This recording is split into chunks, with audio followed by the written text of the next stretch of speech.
to welcome you out to this meeting of the Flagler County Planning and Development Board for June the 10th, 2025. First item on the agenda is a roll call. Madam Secretary. Michael Boyd, Here. Mark Langelo, Here. Dan Wilcox, Here. Timothy Connor, Here. Anthony Lombardo, Here. Michael Goodman, and Ron Long. Here. We do have a full quorum. Thank you, ma'am. Would you please stand and join with us as we pledge the flag?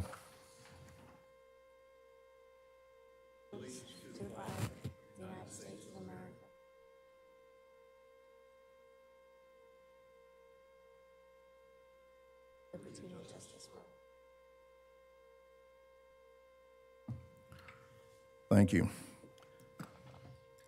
This is a quasi-judicial process. The audience should refrain from clapping, booing, or shouts of approval or disagreement to avoid potential legal ramification and possible overturning of a decision by the courts. A public hearing must be fair in three aspects: form, substance, and appearance. Time limits will be observed. The staff has 10 minutes for their presentation. Applicant has 15 minutes to make a presentation. Public comments are limited to 3 minutes per speaker unless you're speaking on behalf of a group, and then you have 5 minutes. Then you have applicant rebuttal and closing staff comments, 10 minutes each. Item number 4 is quasi-judicial. Does any member of the board have anything to report? Yes, sir. Seeing none, this is project number 20250400006, a request for a variance in the Rural Mobile Home District. Ms. Simone or Mr. Mingle. Mr. Chairman, if I could, I wanted to rise and speak with you quickly about agenda item number 3, the minutes. If you don't mind, if we could go back to that just very quickly. Yes. And so we had May 13th, hopefully no surprises there for you. You all endured that. But then on the February 11th, we had an issue come up with the transcript. If you recall, we had a transcriptionist here had done a transcript of the proceedings. And so there was some debate about what the eventual motion was. So another learning experience for us. One thing we'll do from now on when we have a court reporter, we will likely try to remember a roll call vote. And so how the vote was recorded at the time, it was recorded as a 4-3-2, I think is what we had, with Mr. Langelo and Mr. Lombardo in dissent. And so then we came back opposed to the approval. If you recall, this was specific to the Silhan variance on the ocean side. And so the question that has come up more recently, Mr. Chair, was how you had voted, because we, in the end, had everyone's recorded vote except for the chair. What we said was it was very common for the chair to call for a vote, call for all ayes, call for any opposed by nay or by similar sign. We had everyone vote on the record except for the chair. And so what we had said was we believe it's correct. The chair voted with the majority. I think that then in the minutes, we had it, if you look in your minutes, we have it expressed as a strike through and underline for the correction. Wanted to draw that to your attention, make sure that that matches what was appropriate for the meeting. And with that, I'll sit down and let you either discuss those or entertain the vote on what is now both the May 13th, do that through one action if you can, and then the amended February 11th minutes, if you don't mind. Okay. Thank you, sir. Okay.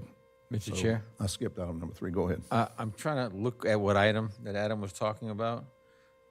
Was this on the, It was the cantilevers. sorry? This was on the cantilever deck. The cantilever deck item? Is that Angle, the the one? angle brackets. Because I noticed the strike through and it said 5-1 that I was the one, which I was the one that voted differently. So that's how I remembered it. Was basically everyone but me. I was dangling by myself on a little raft. I went back and watched it the other night because I was at this meeting where they came and did the appeal. And I went back and watched it. It's very vague, but it really, from what I could tell, it seemed like Mr. Langelo was the only one who voted in opposition. I think so. I think that's the way it went. And we wanted to, I didn't have a chance to reach out to you before the meeting, but wanted to make sure that the chair also, you had been voting with the majority, right, just for the consistency of the record. We had come back and said we had a vote on this previously, and it was how the outcome was stated. Then we made the correction, and so now we think we're good. We've expressed it correctly, and so with this vote tonight, then you'd have that correction made. Did we already vote on this thing tonight? You did, I didn't think so. you did just vote on this set of minutes previously. It No, was- no, but tonight we didn't. No, not tonight, no. No, we're about to. Okay. Yeah, I'll take a motion to approve the May 13th meeting minutes. Chair, I make a motion that we approve the February 11th meeting minutes and the May 13th meeting minutes. Can we do them both at once like that? Yes. Yeah, I just have a comment on these minutes. See, we did a continuance of an item about halfway through the meeting, and apparently the secretary picked up every motion after that as being a continuance of the meeting. So Yeah, I all of the succeeding votes are to continue every item on the agenda after that one that we did continue. So I think we need to clarify that the votes after that first continuance were votes for approval. Is that on the May 13th or the February 11th that you're seeing that?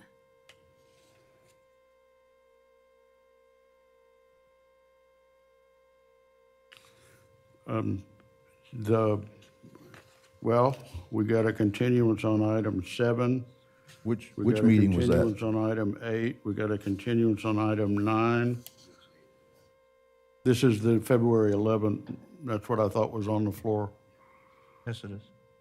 Okay. Motion to continue on item 10, again on 11, and I think those were all votes to approve. Just for a matter of record, I want to second the motion to approve, so this discussion is, Okay, we have a motion and a second, now we're in discussion. Right. Thank you. so I did remember exactly what he said, and I didn't catch that. I kept reading that, and I'm saying, did we continue all these items? Right? Yeah. But So- that is there, so, So should we edit the February 11th and then have them change that at the next meeting? Yeah, we will make those revisions and bring it back to you. so I guess, are we? So then I'm maybe going to withdraw my motion to approve the minutes then. Just the May, You can do the Yeah, May. just the February, is that the ones we're correcting, no, right? May, So I'm going to make a motion to just approve the May minutes. and I'll second that. We have a motion and a second. All in favor, say aye. Aye. And we're going to continue the February meeting minutes till the next meeting, is that correct? Yes, thank you. Okay, thank you. Now we're on item number 4. Ms. Simone. Simone Kenny, planner. This request is for a variance to exceed the maximum allowed 4-foot fence height in the front and street side setbacks in the MH1 Rural Mobile Home District at 2519 Sandalwood Lane. This property is located out west in the Daytona North subdivision. The future land use is residential, low-density rural estate. The zoning is MH1 Rural Mobile Home. It is not in any particular flood hazard, being located in flood zone X. The soils are primarily Wabasso fine sands, and there are no wetlands on the property according to the National Wetlands Inventory. This is a clipping from the Daytona North plat. The subject property is described as Lot 13 of Block 36 of the Daytona North subdivision. The owners applied for a variance following the final inspection of their newly constructed mobile home. During the inspection, our building inspector noticed a 6-foot metal fence that had not been included in the building permit. The owner stated they assumed the fence was included in the permit filed by their contractor, Clayton Homes, and when they found out it wasn't, they subsequently submitted for a fence permit.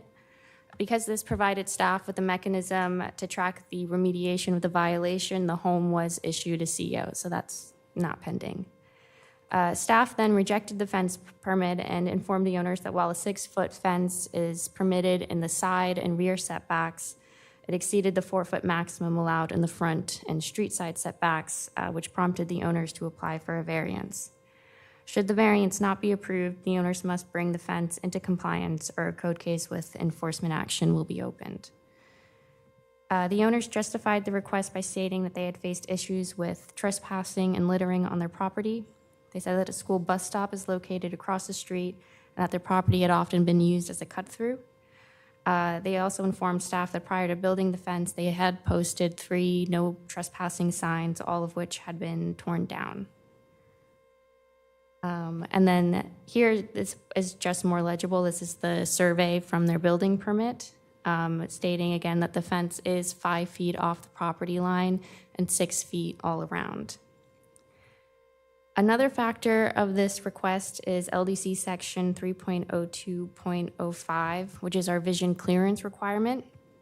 And it states that in all use districts, no fences, walls, shrubbery, sign, marquee, or other obstruction to vision between the heights of 2.5 and 10 feet from the street level shall be permitted or maintained within 20 feet of the intersection of the right-of-way of two streets or railroad lines, or of a street intersection with a railroad line, or street right-of-way with a driveway. So on the subject property, there are 3 intersection points that are affected by this vision clearance requirement. The intersection of the west driveway and Sandalwood Lane on the left side of the property, the intersection of the north driveway and Hibiscus Street to the north of the property, as well as the intersection of Sandalwood Lane and Hibiscus Street. The intent of the vision clearance requirement is to provide adequate sight lines for drivers making turns to ensure safety. Although the point of intersection is determined at the right-of-way lines, the rights-of-ways for Sandalwood Lane and Hibiscus Street are 50 feet, which is much wider than the actual roadways. As such, staff requested the owners to measure the distance between the fence and the gates on their driveways and the actual edge of the roadway. And here's a photo taken on Hibiscus. The road turning right is Sandalwood Lane. So the distance from the north gate to Hibiscus is about 28 feet. The distance from the northwest corner of the fence to Hibiscus is about 27 feet. The distance from the west gate to Sandalwood Lane is 30 feet. And the distance from the northwest corner to Sandalwood Lane is about 28 feet as well. As we can see, the distance between the fences and gates in the actual roadway are much greater than the minimum required 20 feet. However, there is a concern that should either roadways be widened in the future, the fence would then pose a true safety concern. Therefore, staff provides that should the Planning and Development Board decide to approve the request, it impose the condition that any future widening of Hibiscus Street or Sandalwood Lane resulting in a distance of less than 20 feet between the fence and the edge of roadways void the variance, requiring the owners or any future owners then to bring the fence into compliance. Again, to summarize, this property is 40,510 square feet. It's lot 13, block 36 of the Daytona North subdivision. It is a corner lot, which increases the left street side setback from 15 feet to 25 feet and reduces the maximum allowed fence height from 6 feet down to 4 feet. Sandalwood Lane and Hibiscus Street right-of-ways are much wider than the actual current roadway widths, and a condition can be placed on the variance should the roadways be widened in the future. The specific request is for a 2-foot fence height variance in the front and street side setback. This is an after-the-fact variance request. The fence has already been built, and you were provided with a letter of objection, and a copy has been provided to the secretary to include in the record. As always, we are required to read the variance criteria into the record as well. So the first criteria asks that there are extraordinary and exceptional conditions pertaining to the particular piece of property. And staff found that the subject property is not particularly unique in size and shape in comparison to the other lots of the Daytona North subdivision. However, the location of the property on the corner of 2 right-of-ways does increase the burden of meeting the height limitation of the fence requirements, in addition to the burden of meeting the vision clearance requirements.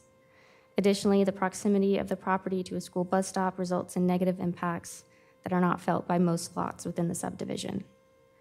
Criteria 2 asks that such conditions were not created by the affirmative actions of the appellant.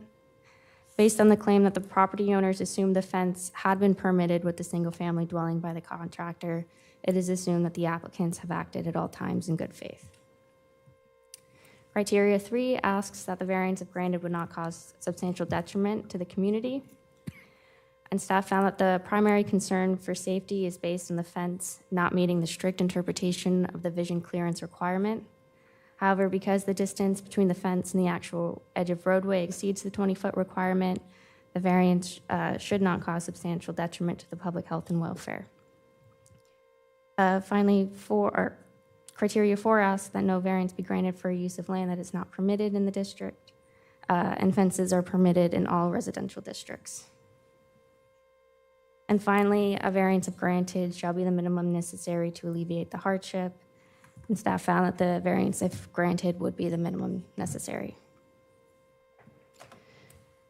So your options as the board are 1, approval. The Planning and Development Board finds that all variance criteria as listed in the guidelines have been met and therefore approves project number 202504 0006 for a 2-foot variance from the maximum allowed 4-foot fence height in the front and street side setbacks, subject to the following condition: that any future roadway widening of Hibiscus Street or Sandalwood Lane resulting in a distance of less than 20 feet between the edge of either roadway shall void the variance. Or you can find that all the variance criteria as listed have not been met and therefore deny the project. Or you can determine that more information is needed and continue the request to a time and date certain. And with that, I will close out, awaiting any questions or comments from the board, and submit my report for the record. Thank you. Does any member of the board have a question for staff? Mr. Chairman, just to be totally transparent, probably over 40 years ago, myself, my family, and a couple other people had purchased the remaining lots. It was quite a few of them in Daytona North from the original developer, Mondex. And the lot in question is a lot that was in my name, and I did own it many years ago. I did not sell it to the current applicant or the people that they sold it to, and I don't enjoy any particular gain or loss from this. But I just do want to disclose that if you look back at the history, I am one of the owners of this lot. Okay. Thank you, sir. Nothing else, we'll invite the applicant to come forward and make a statement if they wish to do so. If you'd please step to the microphone and state your name and address for the record, please. Hi, I'm Maria Schleicher, 2519 Sandalwood Lane, Bunnell. My name is Anthony Bonanno. I live at 2519 Sandalwood Lane. Thank you for allowing us to say something. I didn't have anything prepared, but we also would like to eventually put a pool in there. And I know with the bus stop and all the kids coming through all the time, I just would hate for any curious kid to try to climb over a fence if they see it being built. And there's a lot of trash all the time, and I don't know. I just wanted to say thank you for allowing us to come and plead our case. I also, if you look at some of the pictures that are in your slides, specifically 57 and 58 And 59. and 59 show a clear view of the road from the stop sign, and it's, to me, it looks like there's a lot of room for people to see.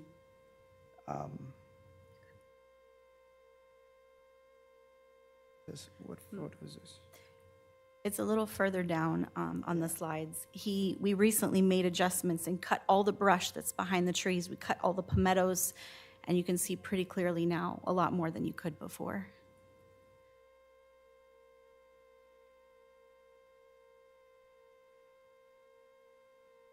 Further down, but Is there a way to click to the next couple slides?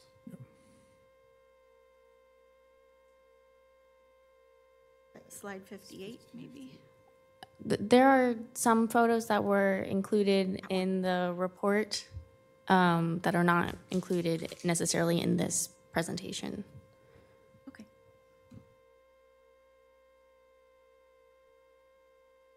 Anything else? That's all we have to say, Your Honor. Thank you. Okay. Any questions from any member of the board for the applicant? I have a question. There's a letter that we received just tonight stating or claiming that you have razor wire outside of your fence. Is that accurate? No, sir, that's inaccurate. Okay, no razor wire. Not on top of the fence, not in front of the fence, not in the right-of-way. Thank you. I can also clarify that razor wire is not permitted in residential districts, only in the ag district. And they will be, should they be granted the variance approval, they will be coming in with a fence permit. Or they have a fence permit already applied for, and that will have to meet all the requirements of the code as well. By razor wire, are they actually talking about barbed wire? Right, that's what I wanted to I know. believe so. Is that what they're talking about, barbed wire? I would assume so, yes. I can't imagine razor wire. Yeah.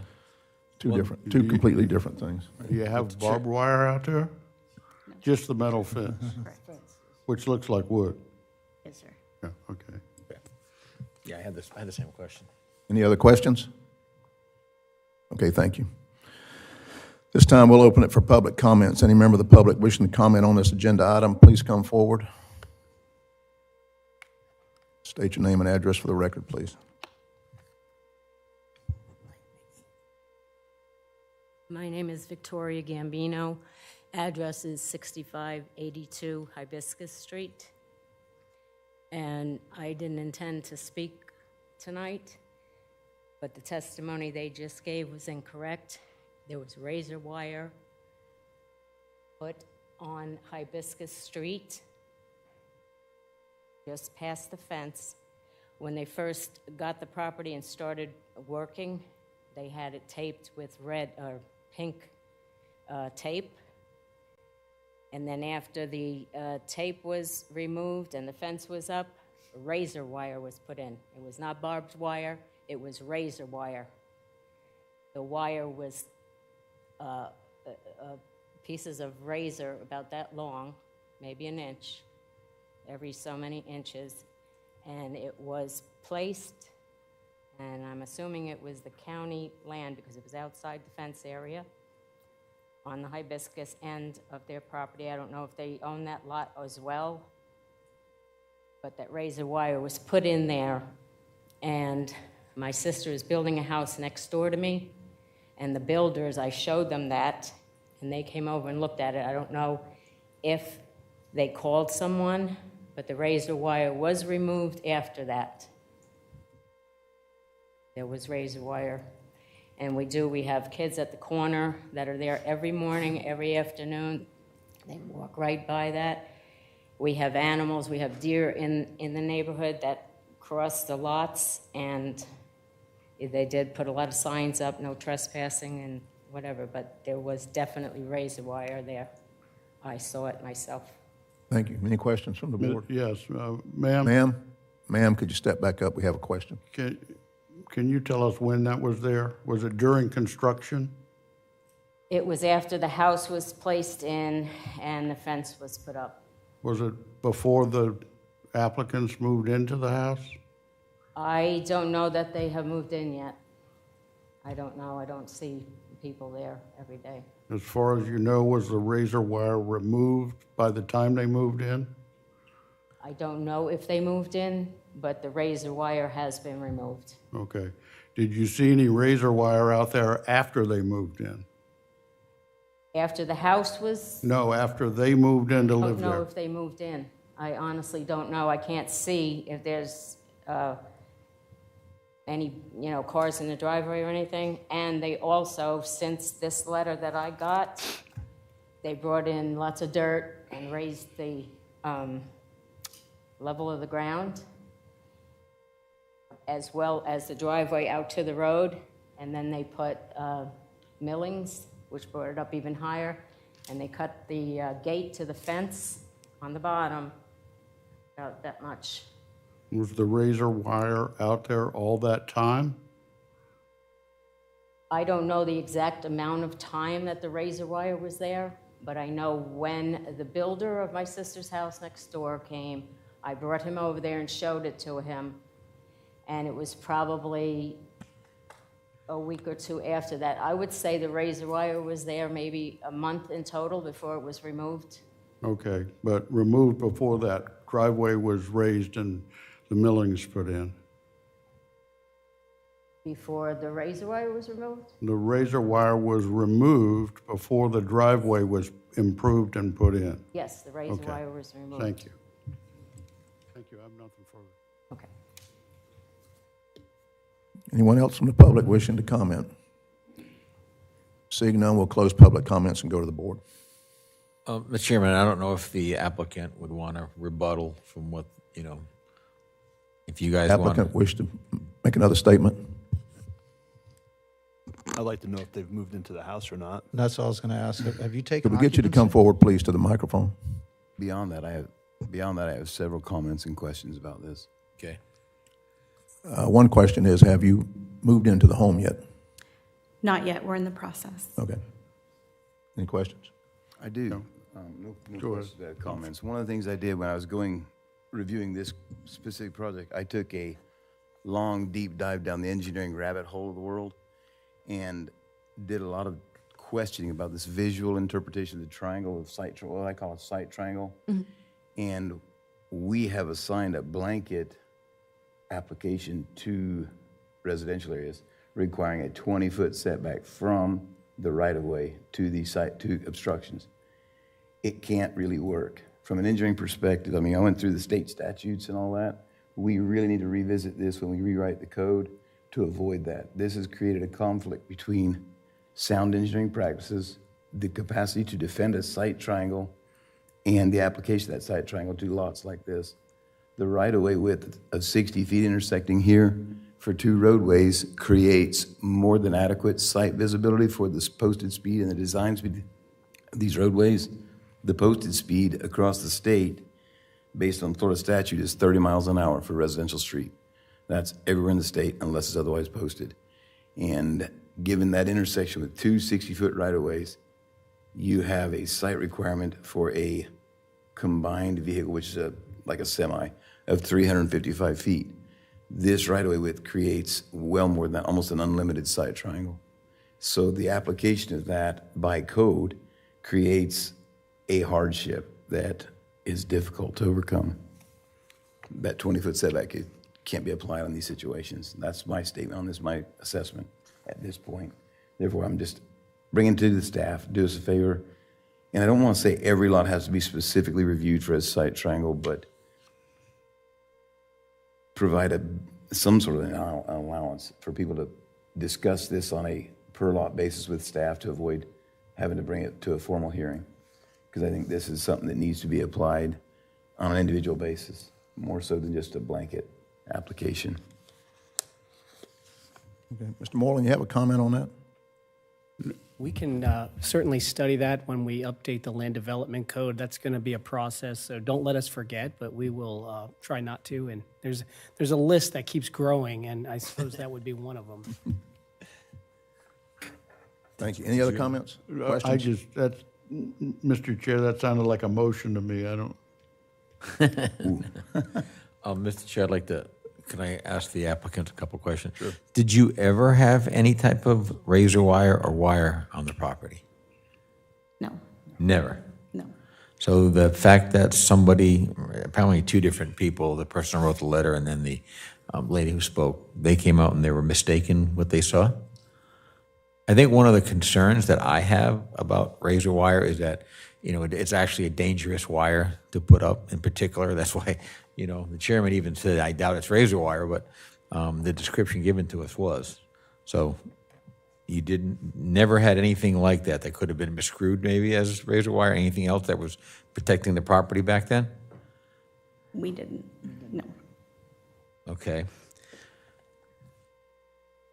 Okay. I mean, it's possible their contractor put it up and then took it down maybe. Well, I mean, being a contractor and also used to operate mobile home business back in the day, I would have never installed that or anything close to that. Right. For just the liability hazard, and it's not allowed in our building permit process to put that kind of we're supposed to put silt fences up in many communities, but Right. that's a whole different issue than, a security wire that could cause harm upon, young kids going, rummaging through. It definitely would discourage people from going on the property. I could see why somebody wanted it there, but it's an odd thing, very odd. and trying to get to the bottom of what the truth is sort of begs a bunch of questions. I mean, I could see why you might have done it, but the fact you say you didn't do it is just posing some questions that I don't have a good answer for. Well, this fence is also set off the property, the right-of-way line by 5 feet all the way around the place. It's in their property, the existing fence. So there was a 5-foot buffer between the existing fence that we see in the pictures and the right-of-way that may have had a lot of other things happening in it. They've obviously done some work to clear it and maintain the right-of-way to create a better sight triangle. I don't know what may or may not have happened. It's hard to Well, that's the go point that backwards and create that. I was going to bring the same point. Living out in that area, things get drug around all over the place. Yeah. And all the kids out in that area very well drag stuff all around everywhere. So who knows? And from what I understand, they weren't even occupying the property at the time. Right. So who's to say how the barbed wire, if there was barbed wire, razor wire, what have you, wound up there? I think we would all agree, though, I mean, the permit would not allow anything like that. Of course not. And it really should not be there Of course if not. it is there to be there in the future. A question just for Dan in regards to your comment of the deep dive and all. Yes, sir. So the site triangle, as it sits right now, is okay, in your opinion? If you were to pave these roads, both of them 24 feet wide with 12-foot lanes, create a 4-foot bike path, and put a 6-foot sidewalk along the right-of-way, I just went deep diving, you still meet the site triangle requirements on these right-of-way intersections. That's what I do. We went deep diving in this, and it works. Yeah, thank you. And the fence is 5 feet inside the property. And the fence is 5 feet inside the property, yes, sir. Okay, any other questions? Thank you. But as for the, Mr. Chairman, for the discussion, I understand these corner lots, and I agree with the staff analysis that it is difficult with the fact that you have these two streets to have a fence that gives you security or privacy on these lots. And I thought they had to pick a front side of their lot, and then the other lot was a side lot. And I didn't know that you guys were applying it to both sides. I didn't even see that in the code that you referenced. It didn't say that two sides would be called that, but I think it is a hardship just the way it's written. So I do agree with the way you guys looked at it. And I do agree also about the visual on those roads out there. I think there's plenty of room. You could just look at the picture, just the way it sits right there. You have no problem with seeing anything coming down that road. Okay. If there's no other discussion, the chairman will entertain a motion.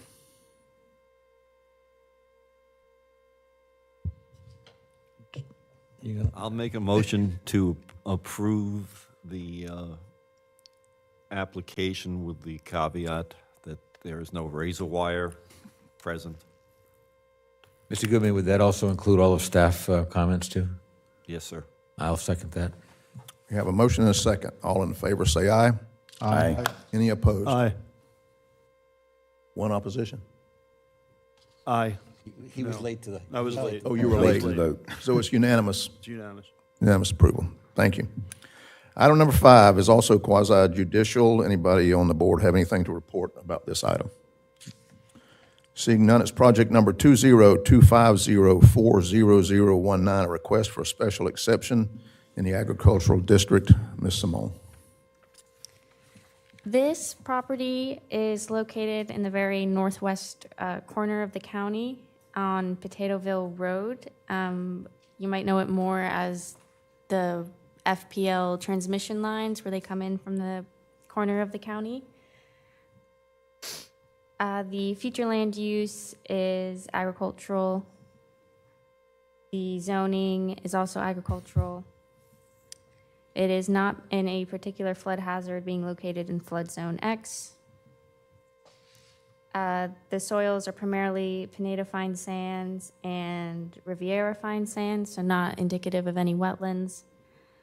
However, on our national wetlands inventory, we do see 2 small pockets. These might just be depressional areas in the property, but we would like to clarify that any impacts to those wetlands, if they exist or not, in actuality, would be permitted through the St. Johns River Water Management District. The applicant submitted an application for a special exception for a pond, or in other words, soil extraction, and a Class 3 landfill, or in other words, organic waste disposal composting materials in the AC district. The district allows soil extraction and Class 3 landfills subject to approval of a special exception and for any conditions in place on the use by the board. The property again is located approximately 2 miles southeast of the northwest corner of the county and about 1,200 feet south of the north boundary. The property is just over 34 acres. There is on average, 235-foot FPL easement along the northern boundary of the property. The owner is free to use that portion of the property despite the easement. They just can't restrict FPL's access or disrupt the power lines that are there. Based on this site plan, which is hand-drawn on the boundary survey, the proposed pond area is estimated at about 12 acres. The area labeled recycle shows the area to be used as the Class 3 landfill for the disposal of organic yard waste and is proposed to be about 3.5 acres. I do want to clarify that our code currently calls it a Class 3 landfill, but the FDEP, I believe, has a different type of permitting name for it. Just if you see different names that it's referred to in the report, that's why. The pond and landfill areas are both proposed to be about 100 feet south of those of that FPL easement, and then 50 feet off of the west, south, and east property lines. Any additional setbacks between the two uses will be determined through the FDEP permitting process. So the applicant does have to go through FDEP for the Class 3 landfill organic waste disposal. The applicant has already done so, and the permit application was included in your packet. As best as we are aware, the St. Johns River Water Management District has authority over the dredge and fill activities, inclusive of borrow pit excavation, which is what this pond would be. If a water management district permit is necessary, it will need to be issued before commencement of excavation and before a permit from us is granted. Again, the Class 3 landfill will need to be permitted through FDEP, and again, the applicant has already begun that process, which was included in your packet. The Florida Wildlife Conservation Commission will determine if any permitting is needed through them in regards to gopher tortoises or any other protected species. Access to the site will be in that very northwestern corner there. Let me see, can you see this line here? It's utilizing an existing driveway access that FPL uses to get through its transmission lines. It follows the existing driveway, and then we'll cut down south into that recycle disposal area. No parking structures, utilities, or lighting are anticipated for these uses at this time, and it's expected that any refuse produced that's not related to the organic yard waste disposal will be carried off-site. Our special exceptions approvals have guidelines similar to our variance requests, and so we're going to read those into the record as well. Guideline number 1 asks that ingress and egress from the property shall provide for automotive and pedestrian safety and convenience, and shall not unduly interfere with traffic flow and control, and shall provide access in case of fire catastrophe. Access to the site will be through a two-way driveway that utilizes the existing driveway used to access the transmission lines on the FPL easement. Improvements to the driveway connection to Potatoville Road will be permitted and constructed through the county's right-of-way utilization permit process. And then I do want to clarify that once the trucks leave the property, they will continue northwards onto, I believe this road is Yelvington, which goes up into St. Johns County and the St. Johns County side of Flagler Estates, and then back out.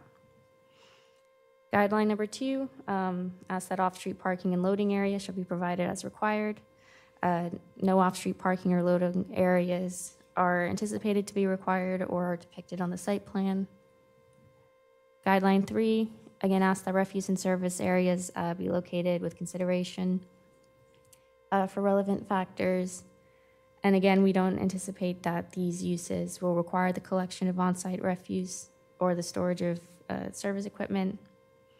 And it's anticipated that any refuse that is produced that's not related to the landfill use will be removed and carried off-site. Guideline 4 asks the proposed use shall be compatible with the availability and location of utility services. And then the pond site is not presently served by utilities and none are required for this use or for the landfill use. Guideline 5 asks that screening and buffering shall be provided which preserves or improves compatibility and harmony with the use and structure between the proposed uses and adjacent or nearby properties. No buffering has been proposed due to the nature of adjacent uses. No buffer is specifically required by the Land Development Code. All the surrounding properties are currently used as timberlands. Guideline 6 asks about sign and exterior lighting. Again, no signs are proposed and no exterior lighting has been depicted on the site plan. Guideline 7 asks that required yards and open spaces be provided. And then, as proposed, the pond and Class 3 landfill will be conditioned upon the excavation and landfill uses occurring consistent with the site plan. Guideline 8 asks the height of structures be in harmony with that of adjacent and nearby uses. This isn't really applicable and no structures are planned for the site. And finally, 9, the economic effect of the proposed use on adjacent and nearby properties shall be positive.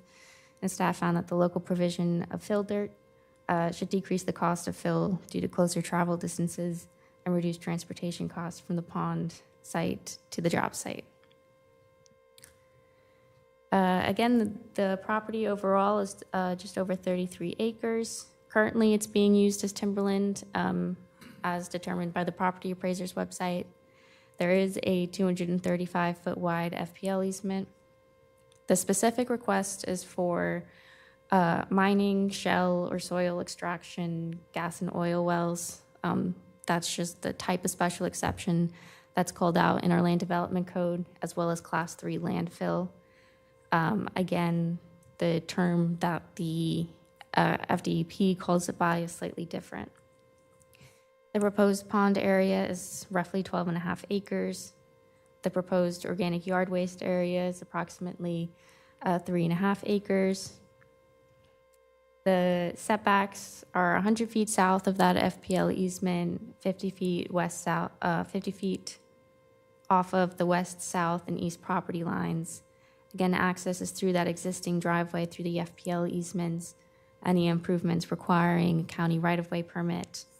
And then finally, additional permitting most likely will be required through the St. Johns River Water Management District, the Wildlife Commission, and FDEP for excavation, any wetland impacts, any protected species impacts, and for the FDEP permit. And at this time, no comments or objections have been received. And this may all sound very familiar. The board did approve a special exception for a pond and soil extraction on Potatoeville Road about 2 years ago. But this is a different property. So these are your options. You can approve the project, finding that all the special exception criteria as listed in the guidelines have been met, and therefore approve for pond or soil extraction and for the landfill use on Potatoeville Road, subject to the following conditions. Is it necessary that I read all of these into the record? All of these were provided to you in your packet and in the staff report. Or you can find that all the special exception criteria as listed have not been met and therefore deny the special exception requests. Or you can determine that more information is needed and continue the request to a time and date certain. And with that, I will close out, awaiting any questions or comments from the board, and submit my report for the record. Thank you, ma'am. Any member of the board have a question for staff? I kind of do, hate to bring it up, but I noticed that you said this in a couple places in your presentation, but the, on the guidelines, all those 8 items or whatever they were, letters 1 through K or whatever it was, or 1 through I. Nowhere in it did it mention that part, which I guess what the motion would be about no work would happen until all the permits would happen. Is that specifically not in there? I know we've done that in the past. We made that as part of the, part of the approvals. So if you look at the options that you had, it's called the options for the board, and it lists all these items, but it did not list anything about no work would happen until all the permits were obtained or whatever. I just, I guess you guys were covering your bases in the past, saying, well, we're giving you this, you have to get your other permits, but it doesn't say it here, other than in the general discussion about it. So was that an omission, or is that purposeful that it's not in there? We do have it in condition E and F. E stating that specifically that they have to get the FDEP permit, and then F stating that all other agency permits or approvals shall be obtained prior to commencement of excavation on the parcel. Okay.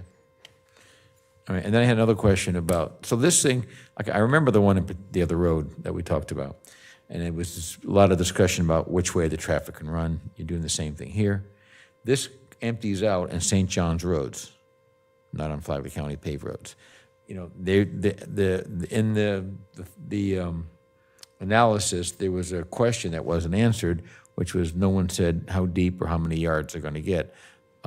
Quick math, at 12.5 acre pond, if you went down 20 feet average depth, that's over 600,000 trips, truck trips, that's one way. So that should be, 1.2 million, because the truck has to go empty and come back full.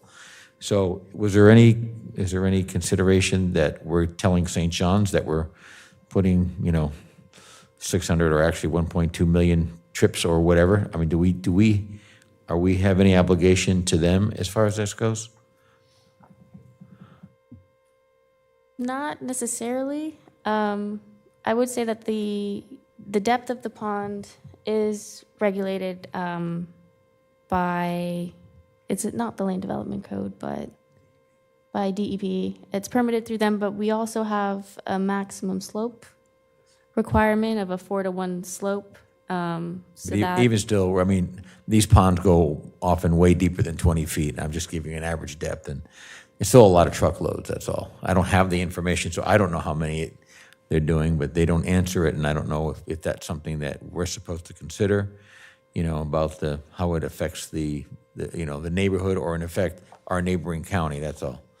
There's a lot of trips, and we talked about that on the other one at Potatoeville, and they were staggering it, and it was going to be they talked about doing it in phases, and it wasn't happening all at once. This doesn't say, so. At this point, we don't know either. That could be a question for the applicant. Okay. Any other questions? If not, I'll call the applicant. If the applicant wishes to come forward and make a statement, please state your name and address for the record, please.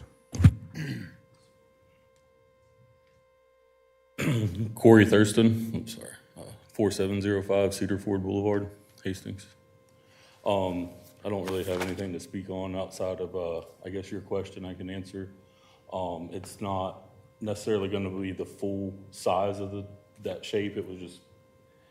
That was going to be like my maximum limits of where I was going to dig the pond. So it's going to be more of a pond shape inside of that.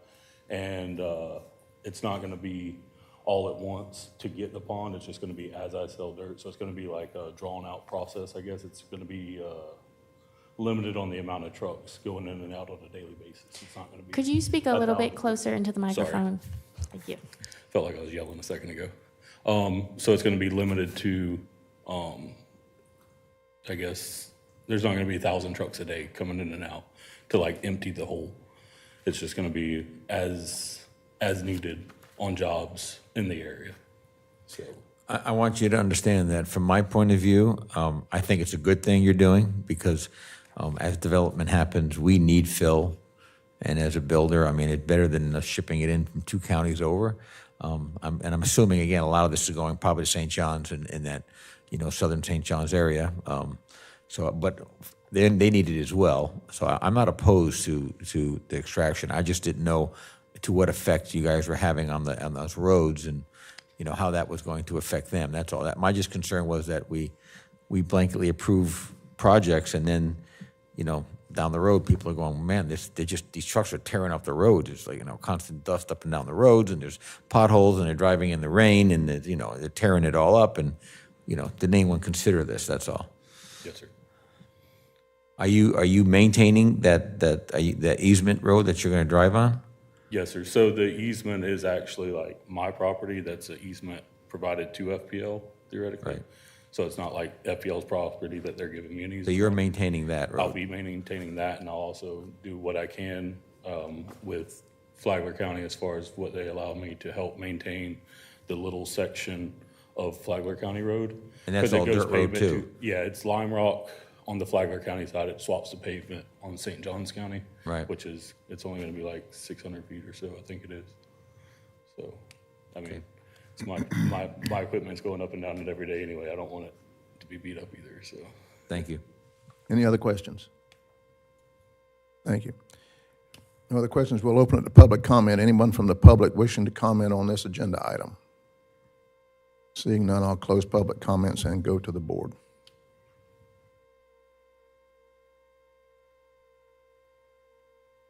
The time limitations for the operations, is that something we just discussed with the with the owner? Is that how they came with that time frame, or is that something that's come forward from discussion with the neighborhood? Yeah, it should be discussed with the Okay. with the applicant. So they're aware of these constraints? Yes. Yes. Okay, that's answered mine. Yeah, I know we had the one over in Corona. I think the time limits were a little bit longer than this, I thought. I thought they went from 7 a.m. till 6 o'clock or something. So this is actually a little more generous, as it seems like, if I remember correctly. But There are no more questions. Chair will entertain a motion. I'll make a motion to approve. Second. We have a motion and a second. I'll call the question. All in favor, say aye. Aye. Aye. Any opposed? Would Motion you carries. just clarify that it's approval with the conditions? And read them. Modify? Yes. Yeah, with the conditions. Yes. Thank you. Motion carries. Thank you. Item number 6, this is also quasi-judicial, requiring disclosure. Any member of the board have anything to disclose on this item? Seeing none, this is project number 20250400054, request for a variance in the Planned Unit Development District. Ms. Simone. This property is located up in the hammock in the Ocean Hammock Development on Ocean Crest Drive. The future land use is mixed use, low intensity. The zoning is PUD, planned unit development. It is not in a particular flood hazard, being located in flood zone X. The soils are well draining. And there are no wetlands on the property, according to the National Wetlands Inventory. This request is for approval of a side yard setback variance for a pool and pool deck. The property is described as Lot 20 of North Shore Plat 4, having a width of 40 feet and a depth of 175 feet. The setback requirements dictated by the plat addendum for North Shore Plat 4 for pools and pool decks are 2.5 feet from the rear property line, 0 feet from the zero lot line, and 10 feet from the other property line. The setbacks are pretty unique in that way. You have a 0 setback line, and then you would have a 3-foot overhang easement on the adjacent property where no eaves or structures could encroach into that 3-foot easement to maintain that separation. Because the single-family dwelling has a 0-foot setback from the left or the north side property line, Therefore, the minimum required setback from the right property line is 10 feet. The submitted site plan depicts a pool and pool deck located 2 feet 8 inches from the rear property line, a half a foot from the right side north property line, and 3 feet 1 inch from the left south property line. So this is a proposed encroachment of 6.9 feet into the minimum required 10-foot right side setback. Again, there is that 3-foot overhang easement along the south property line, and the proposed pool plan would not encroach into that easement. As you can see from the site plan, the edge of the spa is greater than 10 feet from the right property line. However, setbacks for pools are measured to the edge of the pool deck. That's defined or interpreted from our land development code. If the deck was, for example, a standalone patio to which setbacks are not measured, this variance request would not be needed. And then here you can see a little more clearly the actual pool plans. Again, that edge of that spa is still technically in line with the house. So the actual edge of water is outside of that 10-foot setback. The applicants also provided references from other properties within the subdivision to show that their proposed pool and pool deck would be similar in size and design. This one's at 352 Ocean Crest and then 348.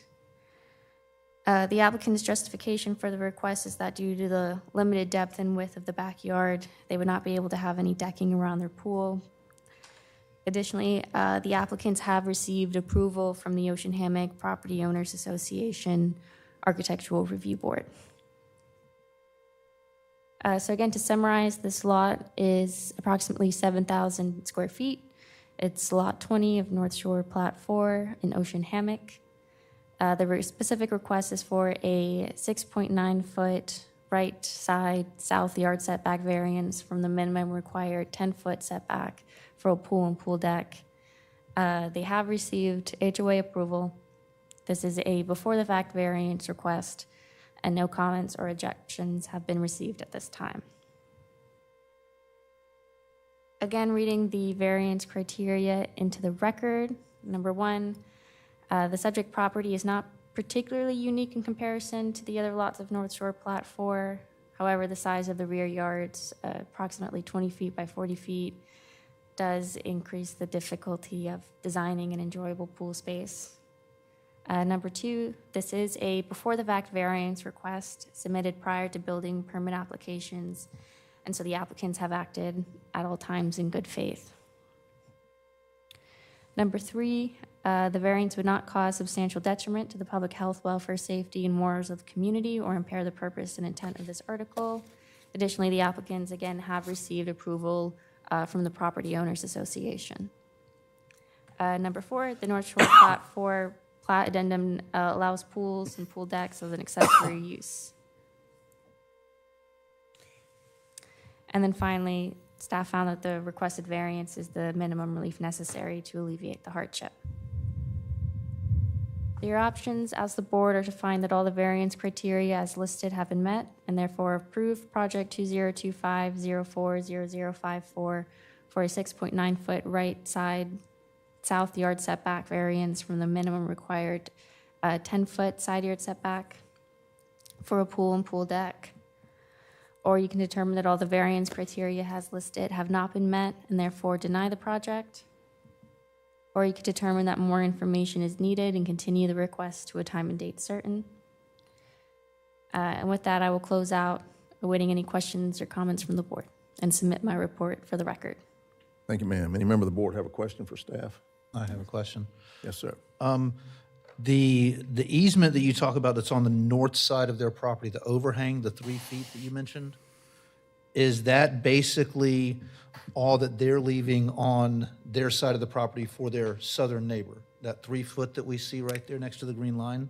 Yeah, so that 3 foot, that's on their south property line, that is their overhang easement for that property. Now, you to mentioned the that north. was for eaves and overhangs, or is that Yes. for anything? It's called it's called out as a eaves and overhang easement, but it does refer to anything. Would also apply to this deck if it came into? okay. Correct. All right. Thank you. That's all I have. Mr. Chairman? Yes, sir. Maybe this is a question for Adam, but I'm going to piggyback on Dan's comment earlier about adding things to the LDC rewrite. We see this several times before, and here's a perfect example. If they didn't put a pool in, they could put the deck in, but as soon as they put a pool in, you can't have a deck. I mean, what was the logic to this? Does anyone have any, justification why this is, what it is?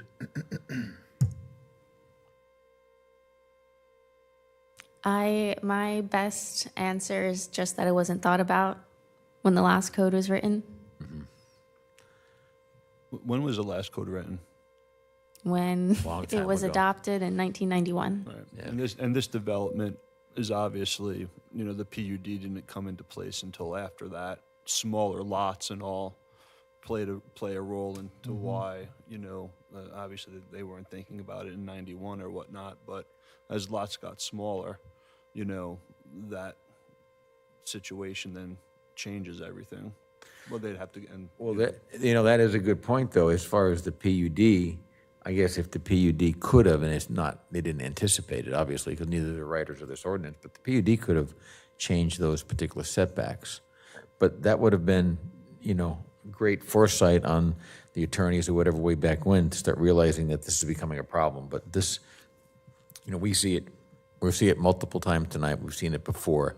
And it almost seems like the real hardship is the ordinance versus anything else, Most PUD development agreements will call out a separate rear setback for the pool. For example, in this development agreement, it was 2.5 feet from the rear property line.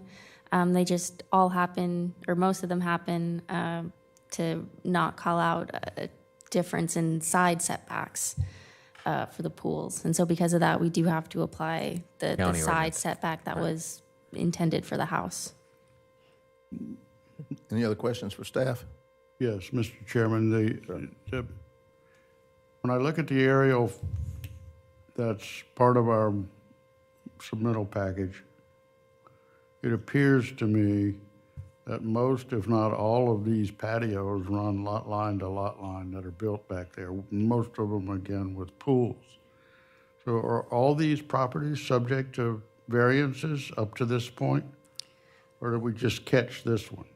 I did look into some of them. Some of these properties have taken advantage of an exception that we've allowed in the past where the property owners can put in a linear pool drain in between the pool and the rest of the deck, allowing us to differentiate between what is the pool deck and what is then what we can Semantics. consider the patio. Yeah.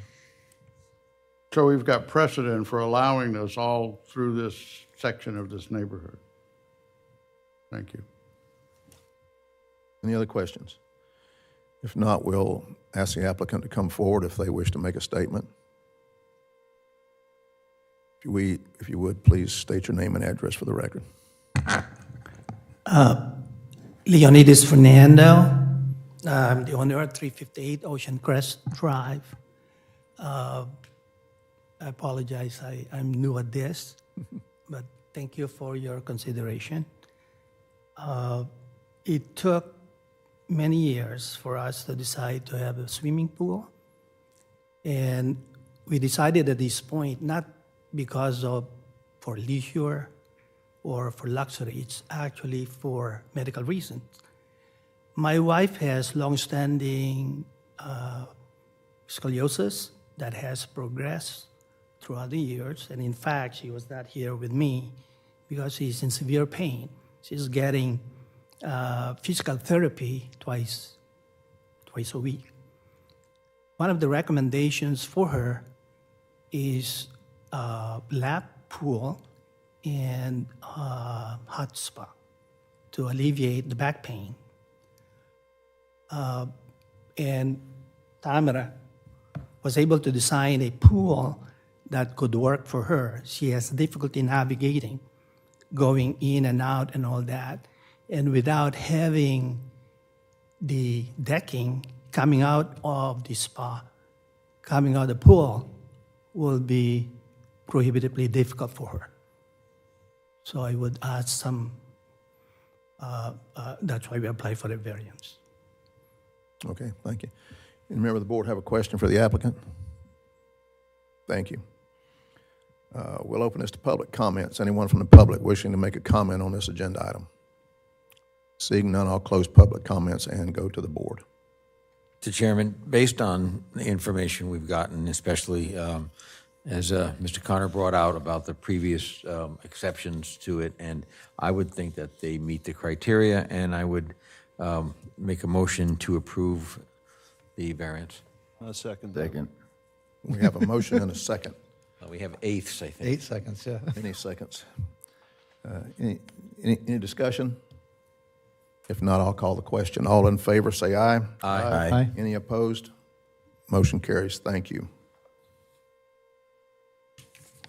Item number 7 is also quasi-judicial. Does any member of the board have anything to report on this item? Seeing none, this is project number 20250-40059, a request for a variance in the Planned Unit Development District. Ms. Simone? This property is also located up in the hammock, up in Ocean Hammock on Cinnamon Beach Lane, and is oceanside. The future land use is mixed use low. The zoning is PUD, planned unit development. It is in a special flood hazard, being located predominantly in flood zone AO. The soils are Pomelo-fine sands, and there are no wetlands on the property, according to the National Wetlands Inventory. This request is for a 8.2-foot rear east yard setback variance from the building setback line that is depicted on the plat of Ocean Hammock parcel A5 for a pool and a pool deck. While the majority of the lots in the subdivision have a traditional minimum rear setback requirement of 5 feet to a pool and 2.5 feet to a deck, as called out in the plat addendum, lots 86 to 99 instead are subject to this building setback line that is depicted on the plat. On the subject parcel, which is lot 91, the setback line is located about 14.7 feet from the rear property line. The original intent of this line, rather than a minimum required rear setback, is undetermined.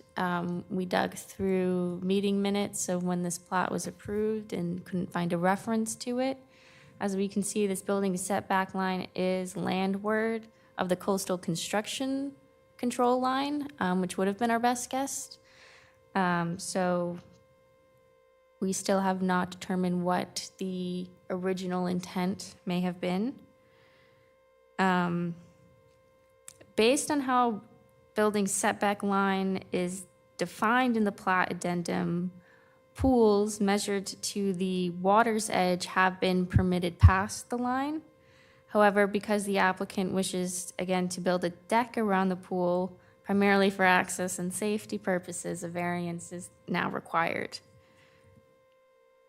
And here you can see the extent of the proposed pool area and how it extends past the building setback line. It's proposed to be located 5 feet from the left side property line, 5 feet from the right side property line, and 6.65 feet from the rear or the east property line. And therefore, it extends about 8.13 feet past that building setback line that's depicted on the plat. And here is a more technical layout of how that pool looks. So So as we can see, both the pool and the spa are extending past that building setback line, as well as the proposed deck area around it.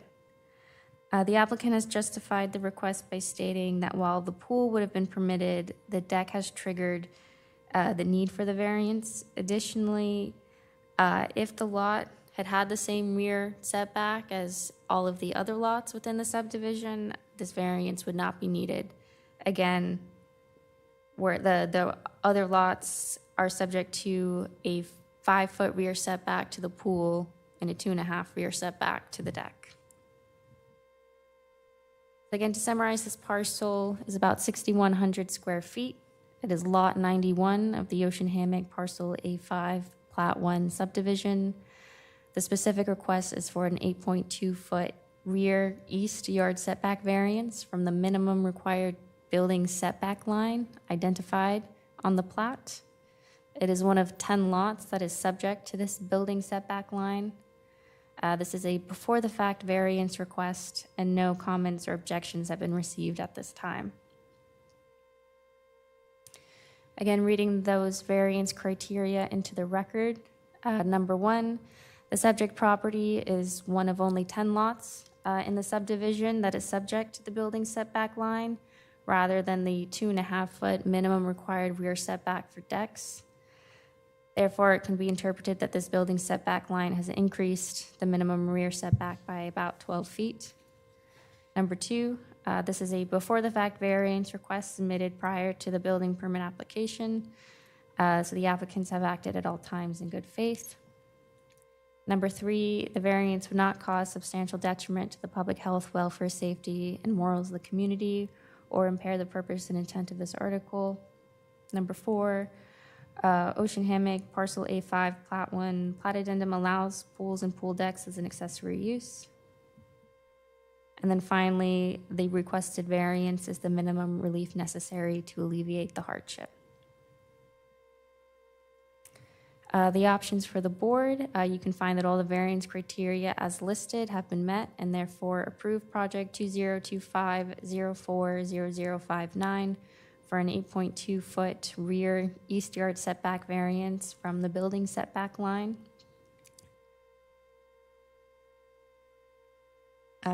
You can determine that all the variance criteria have not been met and therefore deny the project, or you can determine that more information is needed and continue the request to a time and date certain.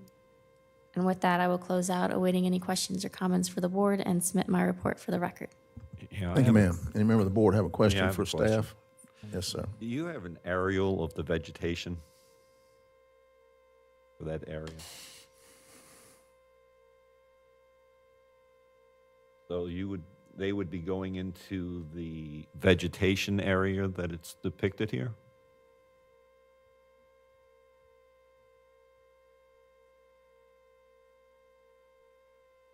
Could it be on the survey? No, but they're going beyond, are they going beyond? No. Well, I think that was kind of part of my question. No, I believe that line is the coastal construction control line. PCL. These lots have cleared back to that. And so according to the survey, the lot is already cleared to the rear property line. Oh, so there's no vegetation, in other words, there's no vegetation there present. Yeah. Right. Who owns that parcel to the east? Is that county-owned property or part of the subdivision? That large parcel that's back there That's the between Ocean the Hammock Property Owners Association. Okay. And that's some sort of conservation set aside, and that's the reason it's a separate parcel? Yes, correct. Is there any reason the county needs that land, that 8 feet of land that we're looking at here, in that parcel, that reserve parcel, for health or safety reasons? Well, Mr. Connor, I think that it's still within his property line. So it's not even, the county Well, I would have mean, to. is there, if we push closer to that property line, do we create a health or safety hazard in that reserve area, is my question. Not that we've determined. Okay. Could you go back to the aerial, I guess it's the property appraiser view that has the The black lines on it, yeah. Okay, that right there. So that black line that runs along the east edge of all these properties, that's the actual property line. That's not this building setback line. That's the property line, yes. Okay, all right. So that in essence, all these properties below it and above it are outside of that building setback line. It only Looks that way. applies, it only applies to the 12 on the north. There's the northerly 12 lots Well, have that. it would also be the 3 lots south of Yeah. the lot we're talking about. So basically, those 3 lots south, from what it looks like, I'm just layman's eyes here, but it looks like their pools are all within that It's building a setback line. little bit more difficult to see from this distance. There is a little bit of maintained grass there a little vegetation bit, to that yeah. property to the south there. And we have, I think as I stated earlier, permitted in the past that the pool water, the actual edge of the pool has been permitted past that building setback line before, just because from what I understand, the building setback line is defined in the plat addendum, calls out walled structures, so that would apply to the patio, but not the actual edge of the pool. So there are some properties where the pool itself does go past that building setback line. The wall structure would include or could include a wall for a patio. It's that the fact that it's a pool deck becomes the issue. Again, just want to throw in that same comment from last time. I think the ordinance is the hardship on these items. So. Again, I'd like to get on a soapbox for just a minute. I do a lot of platting and reviewing plats, and it's very frustrating from my perspective to deal with non-title elements on a tidally controlled document like a plat. We see eagle protection zones that the eagles left 20 years ago, but we're stuck with a 500-foot primary eagle protection zone. The eagles didn't like the place. We see strange little lines like a whatever setback line on this that's no one knows where it came from, it just appeared. It's frustrating. I don't know how to address that and say, hey, let's make sure we clean these up so we don't address these things over and over and over again. Adam wants to throw something at me because we've had this discussion before. It's a way to just kind of clean up and focus on the title component of the platting process as opposed to bringing in everyone's perspectives. And just to be clear, that isn't actually the CCCL line anymore, right? That thing had moved Most likely not. many 1,000 feet or whatever inland, and so that's just the old historic line that they were using way back in the day. Okay. Any other questions for staff? If not, I'll invite the applicant to come forward if they wish to make a statement. If you would, please state your name and address for the record. My name is Troy DeVos, live at 68 Wedgewood Lane here in Palm Coast. I wasn't really prepared to make a statement, but I do have a question, maybe for clarity. When I originally applied for the variance, I applied for 10 feet back, and they said, could I go with any less? And I said 9. So, and that was to allow for any footer that I was going to have to put in. So is 8.2 kind of the given, or is that? That might have been a misinterpretation Okay. on my point. If the board would like to consider the 9-foot request for allowances, that would be at the board's discretion. My perspective right now, given that we already know that this line is not really a real line, it's an arbitrary scratch on a paper, I would say we consider that and allow this to move forward with the other interpretation that Simone and the applicant are applying for. That's just my perspective. So that would, if we were going to approve this, we would have to change the approval to what exactly? Because I'm a little confused. So you would find that all the variance criteria listed have been met and therefore approve the project for a 9-foot rear east yard so setback variance. that's the number. Instead of that 8.2, go to 9. Yes. Okay. Actually, All right, well. 8.2 is more generous, correct? 9 is hurting him. No, I think 9 is how much relief from it. I think that's what they're asking. They're asking for 9 feet relief, because I read these and we get them backwards. So we're giving 9 feet relief. Right, Okay. 8.2 feet. I'm just trying to clarify that. That'll keep them from coming back in when the surveyor didn't get it right. Oh, no. Wow. That one hurt. Any other questions for the applicant? Seeing none, thank you. We'll open up to public comment. Anyone from the public wishing to make a comment on this item? Seeing no one approach, I'll close public comments and go to the board. Chair, I'd like to make a motion. We approve this with the 9-foot variance. Okay, we have a motion, and we have a second. Any discussion? I'll call the question. All in favor of the motion, say aye. Aye. Aye. Any opposed? Carries unanimously. Thank you. Item number 8 is also quasi-judicial. Anyone on the board having anything to report about this item? Okay, this is project number 202505012, a request for a variance in the rural mobile home district. Ms. Simone. This project is also located up in the hammock in the, I forget this. Excuse me, sorry, in the Magnolia Manor subdivision. The future land use is residential low-density rural estate. The zoning is MH1, rural mobile home. It is not in any particular flood hazard, being located in flood zone X. The soils are primarily Pomelo fine sands, and there are no wetlands on the property according to the National Wetlands Inventory.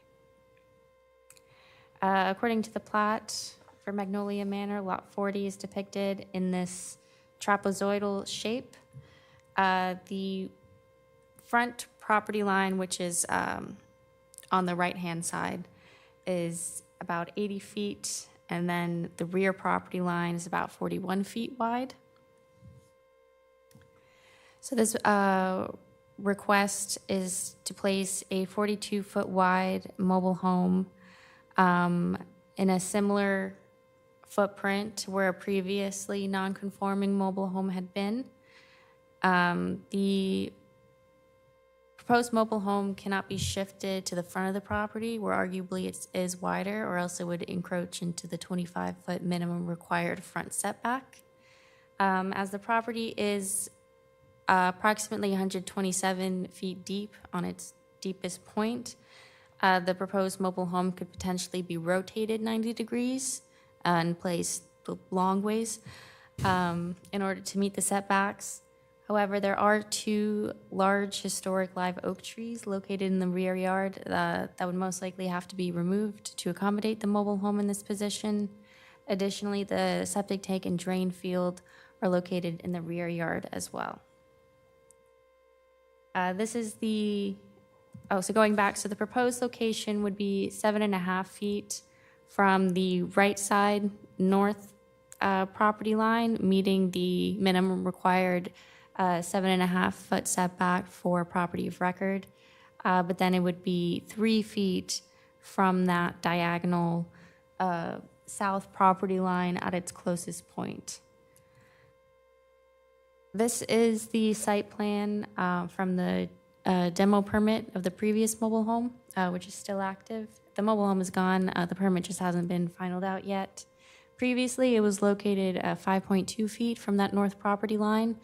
So the new location is actually increasing the distance between the new home and the neighbor that is to the north, and instead is shifting it slightly closer to the south property line where the property is currently vacant. Here are those historic live oak trees in the rear of the property. Here on the right-hand side is taken, this photo is taken from the edge of the driveway, and so you can see this area in front, which is the proposed building footprint area, and those 2 live oak trees in the rear. And based on the site plan, the septic tank and drain field are most likely on this side of the property. Again, to summarize, this project is about 7,300 square feet. It's lot 40 of the Magnolia Manor subdivision. It is a lot of record. The specific request is for a 4.5-foot left side south yard setback variance from the minimum required 7.5-foot side yard setback for a lot of record in the MH1 district. The lot is trapezoidal in shape. This would be a replacement mobile home. The former mobile home has been demolished. And there are two approximately 30-inch live oak trees located in the rear of the property. This is a before-the-fact variance request, and no comments or objections have been received at this time. And finally, reading those variance criteria into the record. Number one, the subject property is a non-conforming lot of record as it's undersized for the zoning district and predates the land development code. Again, the minimum lot size in the MH1 is an acre, and this property is approximately 0.17 acres. Additionally, the property is trapezoidal in shape, further adding to the difficulty of placing a home within the minimum required setbacks. Number two, this is a before-the-fact variance submitted prior to the application for a building permit. The conditions were not created by the affirmative actions of the applicant, and they have acted at all times in good faith. Number three, the variance if granted would not cause substantial detriment to the public health, welfare, safety, and morals of the community, or impair the purpose and intent of this article. Again, the new proposed location of the mobile home is increasing that distance between the home and that property, and the neighbor to the north. Number four, mobile homes are the primary permitted use in the MH1 district. And then finally, staff found that the requested variance is the minimum relief necessary to alleviate the hardship. The only alternatives would be to cut down the historical live oak trees and relocate the septic tank and drain field. So your options as the board are to find that all the variance criteria as listed have been met and therefore approve project number 2025050012 for a 4.5-foot left side south yard setback variance from the minimum required 7.5-foot side yard setback. Or you can find that all the variance criteria have not been met and therefore deny the project. Or you can determine that more information is needed and continue the request to a time and date certain. And with that, I will close out, awaiting any questions or comments from the board, and submit my report for the record. Thank you, ma'am. Any member of the board have a question for staff? Yes, sir. I hate to do this, but again, this is a non-conforming lot because MH1 was not considered for this whole community. And why we don't have a MH1A or MH Hammock or whatever you want to call it to allow a zoning district that would then fit into these things, I don't know. But again, in that whole big checklist of things, Sean, maybe that's something we need to consider, so we won't go through this. But let me go and dive in just a little bit deeper, because I have a question for the applicant, but I'm going to just throw this out right now. So we had an ordinance, or we had a policy or whatever that said something about not having mobile homes east of 95, and that had to do with a safety concern. And I thought that part of the, something we never do, but that part of the whole non-conforming things, even though this is a mobile home district, which goes against what I'm just saying, was not to keep letting issues go on. They would just expire. The building would expire, and then something that would conform would go in. But this is still a mobile home district, so we're not looking at this as a safety thing and saying the reason why that particular policy or whatever about not having mobile homes east of 95. We're not trying to stop mobile homes. We're actually letting them come back in and putting new mobile homes. So there's not a policy about changing the building structures to be something more substantial, especially that close to the ocean. We cannot deny a mobile home in a zoning district where it's an allowed use. I know, as I said, this is a mobile home district. Mm-hmm. So, But it's not non-conforming. The lot is non-conforming. The lot is non-conforming. Right. But we have this policy about the mobile home, so that's why I'm confused again about how we have a non-conforming lot, which is an opportunity to do something, but the use is something, I think we should change the non-conformity of the lot size, because that's just a dumb policy. It just doesn't fit. They didn't put the right policy in place. Mm-hmm. But if the policy about not having mobile homes here was pertinent, and that's what I just didn't understand, because we're by allowing this to happen, we're we're fostering the continuance of structures that are built to, last time I looked, and I used to be a mobile home dealer, but they were like 65, 70 mile an hour is all they're, built to.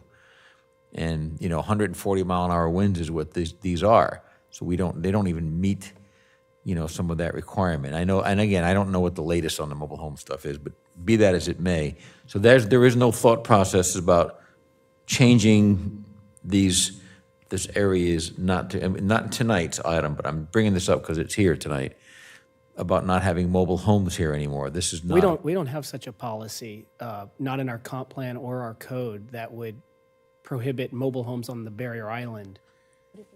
Well, you have a policy about not having mobile homes east of 95. We literally faced that on a few items that people wanted to have that, and that was a policy. And again, Adam, do you know the policy I'm talking about? I mean, we faced that on Old Kings Road? No. There was that whole subdivision that they ended up not making mobile homes, and part of it was that whole policy that you guys had about a. I'm not familiar with that policy. Anybody? Okay. Nobody here is familiar with that policy. All right. Well, after the meeting at some point, I will bring that back to you, and you'll probably be reflected. But the other all right, point so that is not a policy. That's not something we're worried about.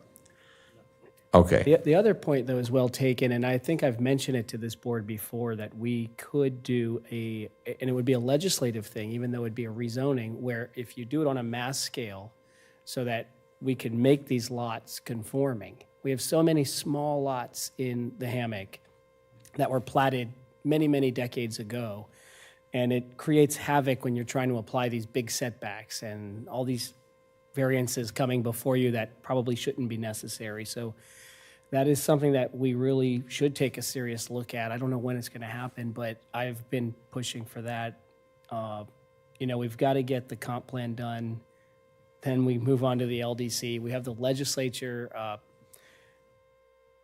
bringing everything to a halt at the same time. That doesn't help, but it's well taken, and you honed right in on it, and hopefully one day we can fix these issues. Okay.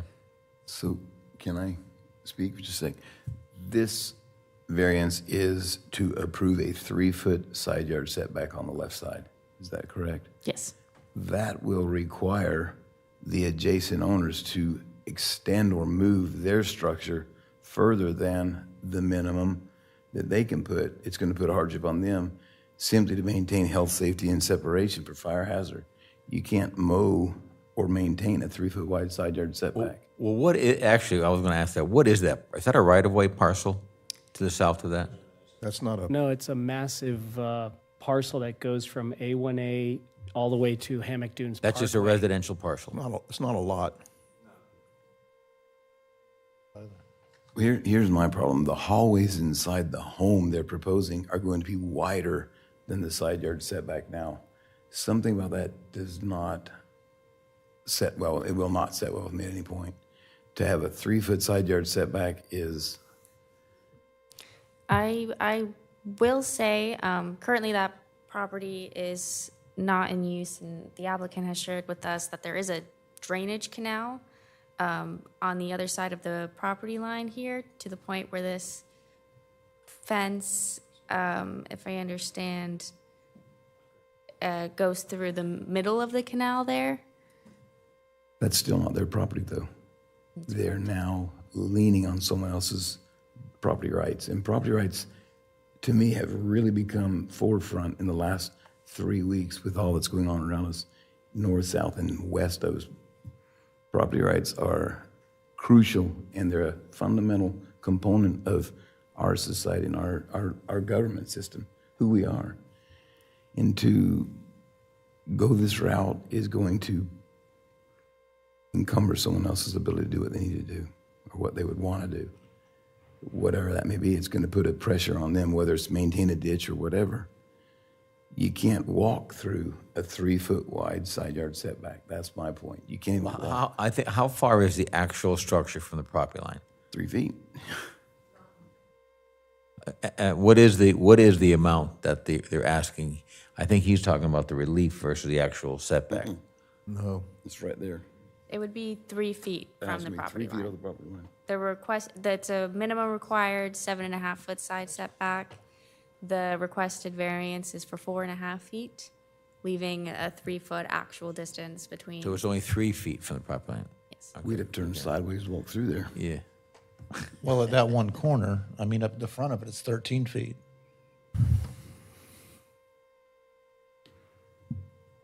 Any other questions? I know we talk a lot about trees. I mean, looking at those oaks, those are shrub oaks. Those aren't historical oaks by any stretch of the imagination. I, in my opinion, would say that I would turn the house sideways, as was depicted as another option, thus having no problem with setbacks. That's my personal opinion. Would that fit with the drain field then? Yes, they showed I think you showed something like that on your presentation, right? That there was a possibility of turning it the other way? I think that was the old set of the old house. wasn't it? The previous mobile home was this way. But it was further up. It was only 12 Or feet it was- wide. or But it was shorter. only a 12-foot shorter. wide structure. And then it was. And they showed it as an option, doing it, It was turning it the non-conforming. long way, and you would, possibly have to take down the 2 oaks, let them plant some, Is that septic currently there, or is that a proposed septic? That is a rough estimate of the current location. Oh, but there is a septic there now? Yes. Okay. The applicant. So the the parcel to the south, that's fenced. We saw that on the survey. Go back to the other survey. There must be a reason why that fence is located 14 feet inside the property line. What is between the fence and this applicant's property line? Do we know? That would be I believe, the drainage canal. Okay, so there's a swale of some sort, or a canal that runs through that area. Yes. Okay. Any other questions for staff? If not, we'll call the applicant. If the applicant wishes to come forward and make a statement, please state your name and address for the record. Hello, my name's Tanya Ellen Tyson, 12 Bay Road, Palm Coast, Florida. When I bought this 22 years ago, it was 5-foot setbacks on both sides. Now you've made it almost impossible for me to put a house there because it's 7.5 feet. Those are live oaks that are in the backyard, not scrub and not laurel. In the front, the old mobile home sat 32 feet deep into the lot. It was 31.9. Okay. It's almost impossible for me to live in 500 square feet. I almost need a closet that size. But yeah, unfortunately. It's still a 2-bedroom, but I only need the 3.5 feet on the back left corner of the mobile home. I have 13 feet. That ditch that's there is about 10 feet deep. That's to my left. I don't know how many feet it is to it. I guess I should have measured that. But years ago, I let my friend stay there, and she had 2 dogs that she got out in the desert. And when they got out, they would run and run and run. So they put chicken wire up. So it's not a permanent thing. It's not, set on timbers or anything. I got tired of the gator crawling out of the ditch every once in a while. Mating season, I guess, but yeah. Other than that, I've been paying storage on a mobile home now for 3 months that I can't put here. And I would prefer there are no trees on any lot next to me or behind me. And that faces west where the trees are, so it's very shading. You see, yeah. I just had them trimmed before these photos because they were really coming down to the ground. And part of that driveway will probably have to go. It's cracked up. I mean, if you say that I can't put it there, if I could move it over and do 5 foot and 5 foot, would that be an option? 'Cause you're saying you can't walk around it. The person that owns the lot next to me, south, they can't build on top of that ditch. I don't think. It's next to my property. It's like 10 feet to the ditch probably from my line, if 10 feet. I don't think they can build over that unless they put a giant culvert, you know, underwater, stormwater, all of that. So that kind of saves me, I guess. I don't know. But that's, I mean, do you have any questions? Anyone have any questions for the applicant?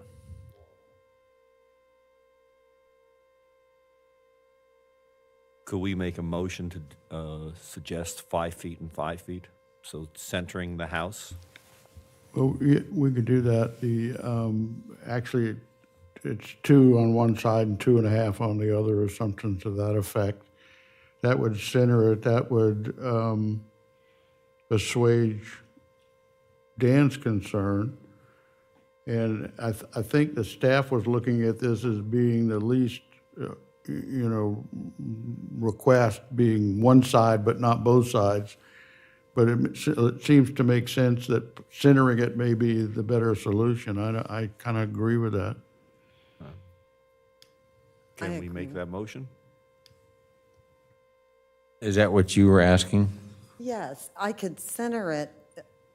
I mean, I know my neighbor very well. We've known each other for 40 years, but I would rather not do any detriment to the property, taking trees down.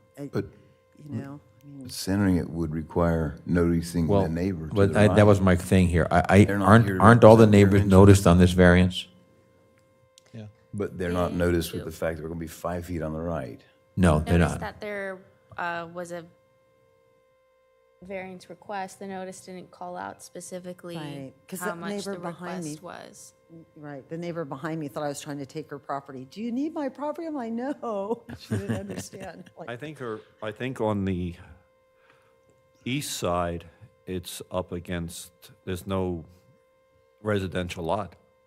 Is there, there's no residential? I'm at the Isn't the dead road? end. I'm at the Just- dead she's end. on the That's dead the, end. I think so- that's that Hammock Hammock Dune Parkway. Road that Yeah, goes so through that there. it wouldn't be a detriment to a No. neighbor, so you wouldn't have to Well- notice anybody. Right. Well, it's the north side that I think we're The talking north about. side. Right, the north Neighbor. side. It's the north side. But you can't. Would be I mean, you coming can't closer to the north impact neighbor. without notifying. You can't. make Well, that. we did notice them. And by the big. Yeah, well, let's cut- ask, I have no idea what the discussion let's ask our was. esteemed Sean, is that ample notice or do we have to Yeah. bring it back? No, the notice does let the neighbors know that there's an application for a side yard variance. So that does put them on notice as to the side yard, which is what you were talking about when you said center it. If you're going to ask the home to be pushed closer to Bay Road in order to get further away from the property lines, that would need to be renoticed because that would be a front yard setback. Yeah, I don't think that's what Mr. Goodwin and I That's not what I are was talking suggesting. about. I I think was we're just- talking about moving it The applicant had north. suggested if I center the house, will that take care of the problem? Slide it north and Just slide even it up, Yeah, right? you just center it, I would. That- that the way, notice I is think good for everybody on that, this yes. Panel would be happy with that. But in reality, we don't know what discussions have been had and not been had about what is intended here. There are a lot of people out there talking about the right side, lot 39. She's been told, well, it's not going to change your side yard. Or he's been told it's not going to change your side yard. And all of a sudden, their side yard is affected, their setback is affected. We don't know what that's going to do. I'm uncomfortable with that, I'll be honest with you. I'm uncomfortable. Ma'am, did presiding you, from the stand. you were living in this house, right? But you no longer live there right now. You're waiting for the new house to come in. Right. Right. And you're paying Well, storage. the new house has been done since February. Right. So you've been paying for a February. second residence and you've been paying to store this thing. That's why I hate to continue it, Since you February. know, on, No, I see on what an you're saying. item, I you know. see. Yeah. If we legally we're covered, I think if the neighbors had any concern, they would be here. I think you're giving a lot of, you know, by giving them that extra foot to the south, which, you know, again, they could have been here. They didn't choose to be here. I mean, but we're already, you know, placating a concern that they would have. I think it's more than fair. Honestly, either way, I would do it. I have no problem leaving it the way it is. I don't see the 3 foot. If there's a big culvert drainage ditch right there, can't. I don't understand why moving it over would, yeah. But just from an engineering and surveying perspective, we can't assume what people around you are going to do. Sure. That's taking their rights away from them, going back to the property rights. I hate to be a badger on this, but to say, oh, well, it's a ditch now, who knows? Our interpretation of a ditch may be someone else's backyard in Right, 6 but years. they did get 6 noticed, months. and they would still be able to build their structure within all the requirements. I mean, we have 0 lot line stuff. We have buildings that are 5 feet. Those things in the hammock, those 3-story monstrosities are literally just a few feet apart with the walls. And I mean, I get what you're saying, Dan. I mean, I agree 100% with don't want to, trample on your neighbor. But I'm not sure we're doing that. Again, they were noticed, and I think there's, they're not a small lot. I don't think that this encroachment into the setback would, in effect, take away their rights. I think they'd still be able to build. Well, I think that's fundamental to the issue is we've got a large lot next door, not one of these small non-conforming Right. lots. Even assuming that the owner of that lot would want to locate a structure down in this area, we've got that existing drainage ditch that would push them off another 15 feet. I just think that the reality of this particular situation is that we're not really forcing an encumbrance on the neighbor because of the extenuating circumstances. And I agree with you too, Dan, but I just don't see that being a problem here. I mean, this is kind of a lesser of two evils is what to do here. And I think we could continue it just to be on the safe side, but I think we'd be putting an extra burden on the property owner here and say, well, when they did get a chance to show up. I don't know if it's any consultation or not, but the large parcel and that narrow parcel is owned by the same person. The 9 acres. Acres Correct. next to me. The one to the south we're talking about. Yeah, it's part of it. Yeah. Yeah, they own both those. Okay, any other questions for the applicant? Thank you, ma'am. This time we'll open it up to public comments. Anyone from the public wishing to comment on this item? Seeing no one approach, we'll close public comments and go to the board. What's your pleasure? Well, I hear Dan's comment, but I'm thinking probably the least bother would be to approve it as requested, knowing that even though we are getting close to that property, I think there's still less of an impact in moving it, centering it, and getting next to the other one next to it. And again, the fact that they did not have notice, and these lots are non-conforming. That's an unusual trapezoid. I think they do meet the requirements. So I make a motion to approve as stated with all the contingencies. I'll second. Okay, we have a motion and a second. Any discussion? Yes, you still can't mow 3 feet. I'm telling you, this is not a good idea. I'm on the record. 3 feet is a fail. Okay. Any other discussion? Well, actually, yes. What is the overhang on that mobile home is probably 1 foot. That is with the overhang. That's with the measurement is from the overhang. Right, as shaded area, yes. So the structure itself is more than 3 feet? Ma'am, could have her you come up. go up to the microphone? Yeah, I'll just have her come up. I don't know if that's just a staff question or the applicant, but is the That's- overhang, is this measured to the wall of the building? It's eave to eave, overhang, to the eaves of. Do you know how that- big the overhang is on that side? Probably a foot. Oh, like They're little lucky if they 6-inch give you thing? 6 inches, yeah. Yeah, okay, exactly. all right. Yeah. So, There's a little bit more relief, There's Dan. 6 more inches for You don't have to suck in 6 quite more as hard to inches. get by. Yeah, I'm still I not mean, the gonna existing fly with it. structure is My basically problem- sitting, the backside is sitting to where the exact old structure was sitting. I was less than 3 feet off the backside before, even with a single wide that was 32 feet back, I don't know. Okay, thank you. Any more discussion? Not, I'll call the question. All in favor of the motion, say aye. Aye. Aye. Any Aye. opposed? Opposed. Vehemently. Okay. Motion That carries. counts as two, you know. Thank you. All right, item number 9, staff comments. Staff have any comments? None? Board comments? Okay, public comments. Anybody wishing to make a comment on anything other than what we discussed tonight at this meeting?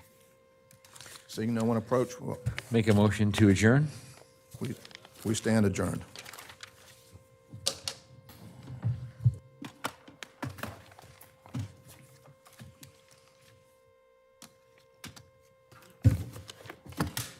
We just approved a life safety issue.